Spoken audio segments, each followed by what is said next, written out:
Wel, digon od, pan o'n i'n ifanc, o'n i'n hoffi darllen O, o gwbl. na? Achos yn bennaf, yr ffordd ffurfiol oedd plant yn gorfod darllen, o'ch chi gofod mynd trwy y llyfrau, hyn oes o'ch chi ddim yn hoffi nhw, jyst i ddangos bod chi'n gallu deall geiriau.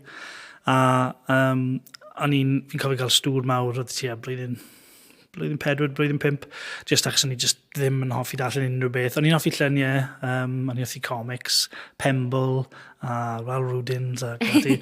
Ond unrhyw beth lle chi gofod darllen am amser hir, dim diddordeb o gwbl. A wedyn nes i, fi'n meddwl nath Sbondonics neu rhywbeth dod i'r ysgol lle chi gallu dewis llyfr. A nes i darllen Kevin Matilda. Oh. A ni'n sôn i'n meddwl, oedd wedi sgwennu 20 mlynedd cyn. Rhywbeth yn dda, i'n meddwl, mae'n eich yn cool. A nes i darllen mewn 4 diwrnod. A ddyn drwchus am y fath o beth o'n i'n darllen.